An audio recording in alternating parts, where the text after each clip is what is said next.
Did you know that storing your homemade bread, or any bread, in a linen bread bag actually keeps it fresh longer and makes it last longer? And in this video, I'm going to show you how you can easily make your own. Of course, you can always go out and buy one. There's plenty of options out there, but I always love a good to DIY, and it's actually really inexpensive. Before I head up to my sewing corner with you, I want to show you exactly what supplies we need and also talk a little bit about why linen in particular keeps your bread fresh. So linen is a natural material made from flax, and in a bread bag it allows for air circulation, and air circulation prevents the formation and growth of mold, which is one of the reasons why bread goes bad. But also linen in particular absorbs moisture, so it keeps the moisture away from the surface of the bread, and also this will keep the surface of the bread dry so that mold spores don't have such a big chance to grow. And if you're hearing weird noises, we have a very frisky cat running around the kitchen while I'm recording this video. Regardless, so yes, and it's washable, it's very sturdy, and it's just one of my favorite fabrics all around. What you need is some linen fabric, and you can go to the store and just buy some fabric, and I will leave some measurements down below. However, I have found that using a kitchen towel actually gets you halfway there. For one, you already have a pretty good size. If you fold it in half, that's almost the length that I want for my bread bag. And also you already have some finished sides, so you don't need to serge them or use a zigzag stitch. That's a lot of work already done for you. Also, they're pretty inexpensive. These ones I used to get at IKEA, and I probably grabbed a whole bunch of them for various projects, and when I checked, I don't think they carry this particular towel anymore. However, they do have linen towels, and again, you can find the link for those towels in the description box if you're an IKEA shopper. However, there's other places where you can get linen kitchen towels, tea towels, and those are just as good as these. And then all you really need is some tape measure, scissors, if you have a rotary cutter, and a mat, that's perfect, some thread, and then some cord. I use this cord because I find it a little bit more sturdy, but you can also, if you are a knitter or a crocheter and you have some leftover yarn, you can also just crochet a really long string the size you want, and then you can use that as well. So the options are there. Now I'm going to take you into my sewing corner and show you exactly how simple this is to sew this linen bread bag. It's actually very beginner friendly, and I'm going to use a sewing machine. I want to say that theoretically you can make these by hands. It's going to be an evening sitting there and stitching it together, so hopefully you have a sewing machine, but you can also do this by hand, and the project and the instructions are the same. I want my finished bread bag to be 11 inches wide and 15 inches long. The first thing I'll do is I will measure from the middle. I've folded this in half with the right sides together and the wrong sides out. So I'm just gonna measure 11 and a half. That gives me a good seam allowance. You could also theoretically fold it in a way that you can use this, but then this is already folded twice, and I think it's a little thick for my taste. I'm just gonna go down here and mark 11 and a half.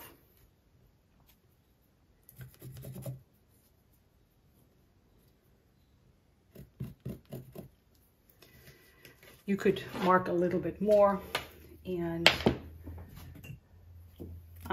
this is not strictly necessary. You can just cut straight down, but I like to get a straight line. And this line has a way of wanting to shift a little bit. So, but it's a bread bag, and I'm not super worried about it not fitting right. And then I want my bread bag to be 15 inches deep. So I'm measuring from the top, and on the top I don't need to have seam allowance because it's already a finished straight edge. So I can just go to, and what I'm gonna do is just go right here, just because that is what my tea towel gives me, that it has a stripe right here, and I only want this one. I don't want this one. So I will just use that to cut, and that gives me 16 because I need a little bit here at the top to create that tunnel for the cord.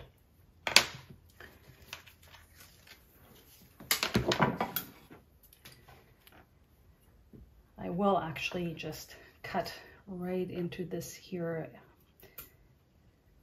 and cut down this side.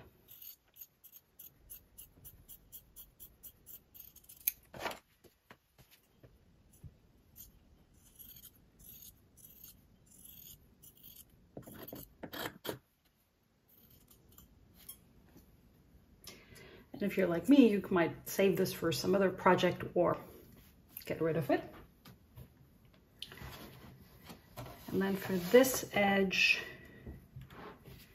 I will try to keep it very close here and cut through both sides of the fabric.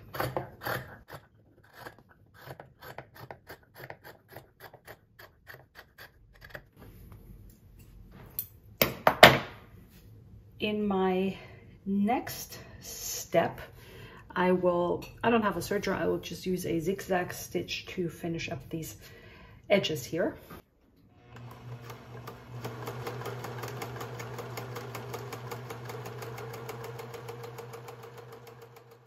Now with my edges finished, so that there's no fraying, I will just put some pins in here to keep the two sides of the fabric nicely together, so there's no shifting. If you have a sturdier fabric, then you may not need this so much.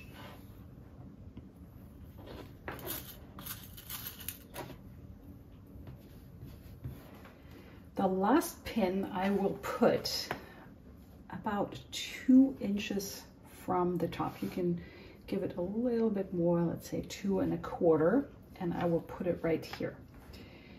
Now in my next step, I will sew these two sides together, and I will sew just about right here and then go back and forth a little bit to make sure that this is not going anywhere.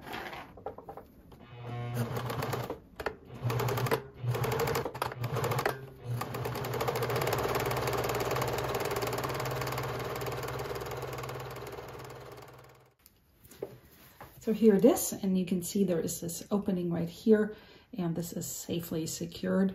And now I'm gonna either just use my hands and my fingernails and press this seam flat. You can also use your hot iron if you have one. Now here you can see how I have flattened this seam, and I have also pressed this edge right here so that it looks like this from the right side and this from the wrong side. And I'm just gonna sew this right here and right here so that the seam stays flat. And I'll do the same for the other side. So I have these seams here, and the last thing I'm gonna do here is go back and forth a little bit so that there's no ripping here at this seam. And now you can see I have this stitch right here. Now we need to make the tunnel for the cord or the string, and so we're still working right sides in, wrong sides out.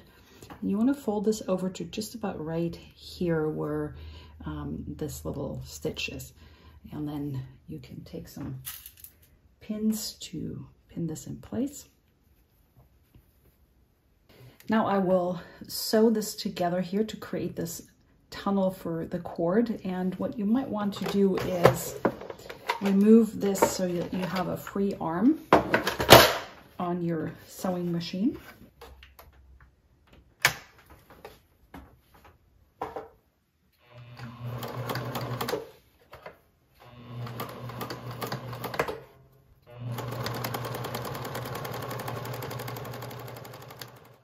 As you can see, I like to keep my pins in there while I'm sewing, and I like to go very slow. You can also take them out beforehand if you're worried about breaking them.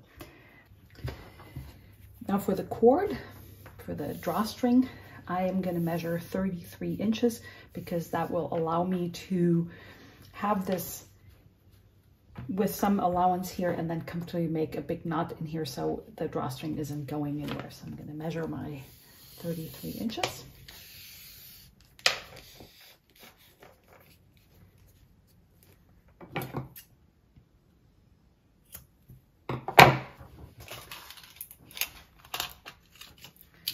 And I like to use a big safety pin. I can put that on the side because there's some tape here and it's not going to fray. And then you just put this through your tunnel here.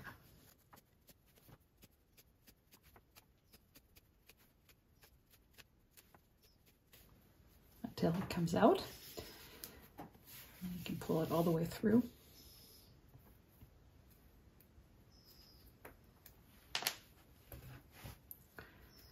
All I need to do now is tie a knot in here.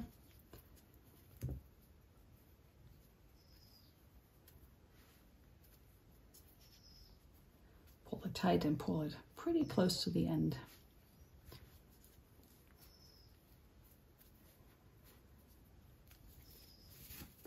And that's that. And then you turn this inside out. You can push the corners out. And here's your linen bread bag. Here's your finished linen bread bag. You can absolutely adjust the size if you like to bake a bigger bread or you have more bread in your house that you want to keep fresh. You can obviously make this a different size. However, I find that this is perfect for us. And if you're looking for more DIY projects, I have a playlist right here. And if you're looking for other ways how to keep your sourdough bread fresh, I have a video right here in which I'm telling you all the other methods in which you can also keep your sourdough bread fresh without a linen bread bag. Thank you so much for watching, and I look forward to seeing you in the next video.